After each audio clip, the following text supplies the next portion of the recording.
Bueno, muchas gracias por esta invitación y vamos a empezar a hablar de este tema apasionante y es cuál es la importancia del sueño y cómo generar hábitos realmente de vida saludable. Entonces, esos hábitos saludables de forma temprana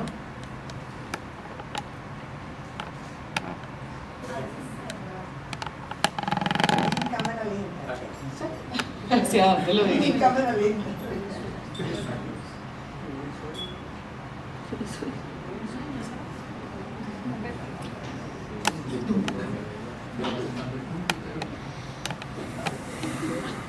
Entonces sabemos que el sueño hace parte de los 8 pasos esenciales para la vida y el sueño es muy importante porque es un proceso biológico fundamental que determina que el niño empiece todo un patrón que tiene diversas funciones y que fuera de eso repercute en su vida adulta. Hay consecuencias que ya les vamos a evaluar más adelante, metabólicas, neurológicas, cardiovasculares, pero hay que saber, antes de que hablemos de hábitos, 3 puntos importantes. ¿Cuál es la evolución? ¿Cuáles son las horas de sueño? ¿Y cuáles son los ciclos? Y en la evolución hay que saber que inicialmente en el parto prematuro se va acomodando el desarrollo, digamos, de esa arquitectura del sueño, y cuando nace ese paciente a término tiene un porcentaje de distribución de sueño REM y no REM en un 50-50. Gradualmente también cambia la vigilia de los pacientes y cómo va aumentando gradualmente el número de horas día que estoy más alerta, pero también el número de horas en el día que debo dormir y tener siestas saludables. Está establecido un número de horarios, de horas totales de sueño, sumando las horas diurnas y nocturnas, que más o menos está permitido para tener una vida saludable, y la Academia Americana de Medicina del Sueño da un máximo para nuestros niños y da un mínimo que siempre hay que tener muy importante, sobre todo en los adolescentes que hacen tantos trastornos del ritmo circadiano, y entender que en ellos ese mínimo que plantea la literatura, que miren cómo va cambiando gradualmente en el tiempo y cómo nuestros niños duermen muchas horas y alrededor de los 12, 13, 15 o 16 años caen gradualmente esas horas de sueño. Siempre tendremos que preservarles un sueño estimado entre 8.5 horas, idealmente 9 horas, porque en el adolescente dormir menos está en relación con síntomas internalizantes o externalizantes de depresión, ansiedad, conductas incluso de riesgo, agresividad o conductas suicidas. ¿Cuál es la otra cosa importante? Entender los ciclos de sueño y cómo empieza una fase no REM del sueño y cumple hasta la fase REM del sueño, y estamos hablando de ciclos de cada 40 a 60 minutos, razón por la cual si un niño no tiene estructurado empatar un ciclo con otro, pudiera hacer despertares cada hora. Esos ciclos van cambiando en el tiempo, esos 40 a 60 minutos se van alargando y alrededor de los 2 años pueden ser 60 y alrededor de los 3 o 4 años pueden ser ya 90 o 120, como son los ciclos de los adultos. Entonces, en esta fase también es muy importante tener en cuenta eso, porque esa es la consulta del día a día de nuestras mamás, de se está despertando cada hora, se está despertando cada hora y media. Claro, cada que cumple un ciclo y no sabe enlazarlo con el siguiente ciclo. Y ahora sí, vamos a hablar de hábitos saludables, de qué conductas realmente repetimos constantemente para generar mejor salud emocional, mental y física.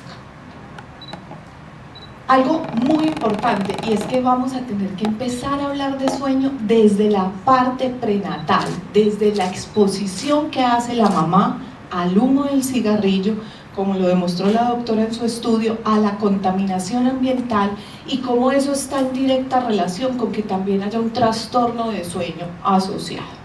Entonces, los patrones inadecuados en edades tempranas pueden empezar desde la parte perinatal.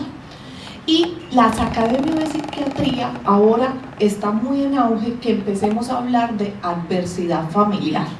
Y adversidad familiar dada por muchos ítems que permiten que siempre que nos enfrentemos a trastornos del sueño, evaluemos esa adversidad familiar y qué pasa con el entorno familiar, quién cuida a ese paciente, qué nivel de educación tiene la familia, cuál es el estatus socioeconómico, cuáles son las condiciones sociales y cuál es la condición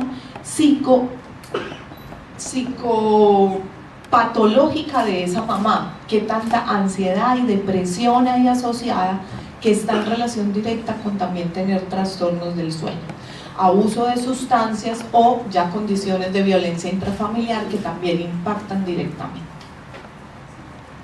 Y empieza, ¿qué hacemos en los primeros 2 meses? Y cómo el hábito saludable de los primeros 2 meses va en que tratemos de liberar las cargas y la tensión de esas familias, porque hay que fluir con la necesidad de sueño de esos pacientes. O sea, hay que fluir con la necesidad de dormir y alimentarme, y no hay un patrón estricto o unos horarios estrictos. Un total de 16 a 18 horas de sueño y periodos de actividad de esos niños de 1.5 máximo 2 horas para volver a entrar a un nuevo ciclo de sueño. Entonces esto nos pasa mucho en la consulta, expectativa versus realidad, que quisiera dormir toda la noche, ¿qué está pasando? Estoy ya agotada. Pero la realidad es que a los 3 o 4 meses debemos tratar de fluir con las necesidades de sueño de un niño y esperar sus ventanas de actividad para volver a entrar en un ciclo de sueño. No esperar horarios rígidos en ese momento, ni tratar de implementar patrones rígidos. En este proceso de los primeros 4 meses no hay ninguna alteración cognitivo-conductual que haga ningún coaching ni psicólogo adicional a mantener un ambiente seguro. ¿Qué es otra cosa importante? Que hay que enseñarle a los papás a reconocer los signos de sueño tempranos y evitar que un niño llegue sobrecansado. Y los signos de sueño es muy fácil cuando un niño se talla los ojos, pero también hay signos de sueño de molestarme las orejas, jalarme el pelo, moverme bruscamente, y eso puede ser una estrategia simplemente de saber que su ciclo de actividad está terminando y debe entrar a una fase de sueño. Otro punto muy importante es que siempre que consideremos una intervención en sueño hay que evaluar a la familia, las expectativas de la familia, quién es el cuidador, qué pasa en esa dinámica familiar, porque no podemos establecer hábitos saludables si no entendemos la situación laboral y social de esos padres. Las rutinas definitivamente es el hábito saludable mandatorio. ¿Por qué? Porque las rutinas consistentes dan un gran alivio y son el gran aliado del sueño saludable. No queremos ver niños así. Lo predecible para ellos es lo que les genera seguridad y les permite empatar el sueño. ¿Qué otra cosa es muy importante? El ritual amoroso. El ritual amoroso permite que el cerebro entre en un estado de calma, el cuerpo y el entorno muestre que el día se está acabando y que es momento de dormir. Las rutinas a escogerse pueden ser cualquiera, pueden incluir o no baño, pueden ser dinámicos frente a las familias. Es muy importante saber que las rutinas en niños más grandes las proponen con agendas visuales, que puede tener fotos del mismo niño cepillándose los dientes, leyendo un cuento, o en dibujos animados o algo que permitan que él también participe en su misma rutina de sueño. Entonces, la consistencia de las rutinas de sueño realmente determina menos despertares nocturnos y asociaciones concurrentes. Las actividades adaptativas, o sea, lo que hablan de leer, abrazar, rezar, decir buenas noches, todas esas actividades realmente condicionan que aumente significativamente la duración del sueño y haya menos problemas percibidos como tal. Entonces, rutinas estables y actividades calmantes. El otro ítem muy importante es que no se quede completamente dormido. Y no se quede completamente dormido en brazos ni comiendo, porque ahí es donde empieza la asociación, que siempre debemos instalar que haya un acostar de un bebé en una escala de 1 a 10 en el punto 7. Y el proceso 8, 9 o 10 puede hacer del niño en su cama. Claramente con compañía de los padres, sí, no proponemos que estén en ese proceso de conciliar solos, pero que sea un proceso en el que ya no esté la asociación para quedarse profundamente dormidos. Algo muy importante, la melatonina, como un boom. La traen en gomitas, jarabes, de gotas, lo que quieran, esencia de lavanda, lo que sea. A los 6 meses hay que entender que la glándula pineal puede empezar la secreción de melatonina. Entre los 3 y los 4 meses empieza la estabilidad, pero realmente es a los 6 meses donde se condiciona. Razón por la cual es a los 6 meses donde un niño entiende bien qué es el ciclo vigilia-sueño, qué es luz-oscuridad. Razón por la cual antes de ese tiempo la administración realmente estaría contraindicada, pero si somos estrictos realmente por el Task Force de hace un mes del 2025, no deberíamos utilizar melatonina en menores de 2 años y siempre que decidamos como grupo de pediatras, neumólogos, neurólogos asociar uso de melatonina, siempre debe ser junto a estrategias de higiene de sueño y educación de los cuidadores. Hay una dosis permitida y también hay un tiempo máximo para un niño que es sano, diferente al autismo o a condiciones neurológicas que necesiten otra suplementación, pero en este niño que tiene un neurodesarrollo normal, realmente quisiéramos que si en algún momento vamos a condicionar el uso, no pasemos más de 4 a 12 semanas utilizando melatonina.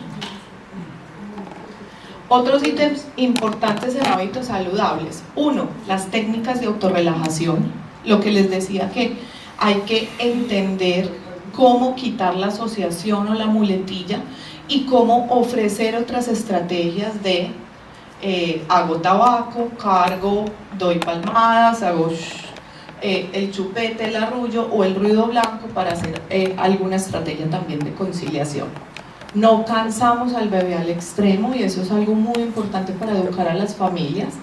Y hay recomendaciones importantes, sobre todo inicialmente mientras se fortalece este ciclo vigilia-sueño, y es luz apagada, silencio, comida simple sin estímulos por la noche. Luz apagada, ¿por qué? Porque también hay muchos estudios que hablan que incluso la contaminación lumínica simplemente de los edificios, de estar en nuestras habitaciones y verse el reflejo de la calle, también simplemente eso condiciona consecuencias en que el sueño sea no reparador y consecuencias conductuales de ansiedad, depresión, de hiperactividad. Incluso simplemente la exposición a esa contaminación lumínica, los déficits de aprendizaje y de memoria. Hábito saludable, importantísimo, claramente hablar de sueño seguro y de las estrategias de sueño seguro que se pueden descargar en la Academia Americana de Pediatría, que están en todos los idiomas y que se le puede entregar a la mamá los ítems que aparecen en fácil búsqueda en Google. ¿Qué es importante? El colecho está muy discutido, sí o sí es muy importante que también hablemos que prematuros, de bajo peso, de mamás farmacodependientes o humo del cigarrillo, obesidad, o se dice que superficies no aptas o colchones muy blandos, esos pacientes no podrían compartir el mismo colchón o la misma superficie. ¿Qué sí se puede hacer? Sí se puede hacer cohabitar, o sea, sí puedo dormir al lado de la cama, porque también eso ha favorecido en los primeros 6, 8 meses o más, dependiendo de las crianzas familiares, es que también eso condiciona menor riesgo de muerte súbita, posibilidad de alimentarlos más tempranamente y que puedan descansar el binomio adecuadamente. Buen ambiente, que les preguntarán mucho, ventilador, aire acondicionado, ¿qué hacemos con esos niños? La pauta está en que los ventiladores no importan, pero los aires acondicionados deben estar más o menos entre 20 a 22 grados para favorecer el descanso. El ruido, la contaminación del ruido es sumamente importante, además porque el ruido termina alterando la estabilidad del sueño y estimulando el cortisol y generando menos descanso. Entonces, siempre que tengan una familia, el enfoque es guiar durante esas 24 horas del día qué pasa con horas, rutinas, actividad, latencia, qué pasa con la respuesta de los padres y una cosa muy importante, qué pasa con las siestas. Y las siestas son una necesidad biológica. Cuando hablamos de siesta saludable, necesitamos una siesta que inicie rápido en 5 a 10 minutos, que sea consistente en el tiempo, que dure más o menos 1.5 a 2 horas y que el niño se levante feliz. La primera siesta, recuerden siempre que es restaurativa del cerebro. Las siestas de la tarde son restaurativas del cuerpo, o sea que se necesitan, ¿sí? No es, mi niño no quiere dormir la siesta. ¿Qué va pasando con las siestas? Van evolucionando en el tiempo, claramente. Entonces, inicialmente están acostumbrados a que hay una en el desayuno, después otra alrededor del mediodía y una en la tarde, para evitar que el tiempo de la noche y el tiempo de dormir sea tan largo. Esas tres se van modificando en el tiempo.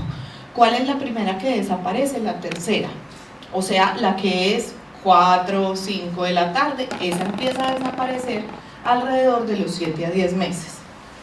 Después empieza a desaparecer la de la mañana, la de después del baño, para quedar en una sola siesta al mediodía. Y posteriormente esa siesta al mediodía se va modificando en el tiempo y más o menos nuestros niños deberían hacer siesta entre los 3 a los 4 años. Unos lo pueden desaparecer un poquito antes, unos después, pero sí o sí hay que asegurarles siesta. Y cuando uno asegura siesta, pues también tiene que hablar un poquito de ventanas de sueño, aunque esto no debe ser tan estricto ni una camisa de fuerza, pero es la forma en la que podemos guiar a una familia y cómo cada grupo familiar va teniendo unas horas de ajuste en actividad, y después de que pasen esas horas de actividad, 3 o 4 horas, ya el niño hay que empezar a prepararlo para una siesta o para una actividad de descanso. Otros factores de hábito saludable positivos. Uno, que está documentado que quienes desayunan, que aquellos niños que comen adecuadamente en las escuelas o en los colegios y aquellos que tienen mayor calidad en la dieta, o sea, estamos hablando de frutas, cereales integrales, pescado, carnes magras y legumbres, tienen incluso una mayor estabilidad del sueño.